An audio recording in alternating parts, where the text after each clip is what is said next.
ஐயா உங்கள் பேர் என்ன ஐயா? என் பேர் சுப்பிரமணியன். டிப்பன் சுப்பிரமணியன்ட்டு புனை பெயர். நீங்கள் எந்த தொகுதிங்க, எந்த சட்டமன்ற தொகுதிங்க ஐயா? கோபிச்செட்டிப்பாளையம். இப்போ ஏடிஎம்கோட ஓட்டு எல்லாம் செங்கோட்டையன் தாவேக்கால இணைஞ்சதுனால எல்லா ஓட்டும் தாவேக்கே ட்ரான்ஸ்ஃபர் ஆகுமா? கண்டிப்பாக வராது சார். மக்கள் பேசிக்கிறத பார்த்தா என்ன நடக்கணும், ஓட்டு சிதறும். 4 பிரிவா 3 பிரிவா ஓட்டு சிதறும் இல்லைங்களா? 3 கோஷ்டியை பிரிச்சுட்டாங்க. அந்த ஓட்டுகள் பூரா இப்போ செங்கோட்டையனுக்கே ஒழுகாது. செங்கோட்டையனுக்காக ரெட்டலைக்காக போட்டுருந்தாங்க. அந்த ஓட்டெல்லாம் இப்போ காணாமல் போயிடும் இல்லைங்களா?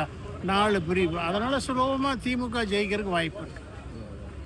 ஏடிஎம்கேக்கு வந்து செங்கோட்டையன் வந்து வெளியே வந்ததுனால பலவீனமா அந்த கட்சிக்கு பெரிய பாதிப்பு இருக்குமா? பாதிப்பு இருக்காதா? பெரிய பாதிப்பு ஒன்றும் இல்லை.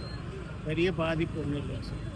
என்னை பொறுத்த வரைக்கும் கிராமத்தில் கூட அவ்வளோ இதாக இது பண்ணல.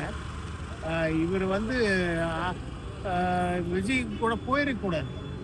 வீடு தேடி இவர் வீட்டுக்கு வந்துருக்குமே தவிர அவன் என்ன சார் தெரிய விஜய் என்ன ஏதாவது பாடுபட்டுருக்கானா? பொருளாதார மேதையா? நிர்வாகத்திறன் உண்டா? எம்ஜிஆரெல்லாம் எவ்வளவு கஷ்டப்பட்டு 20 ஆண்டு காலம் மக்களாக இருந்து 41 பணங்களை பார்த்து ஓடி போனவன்.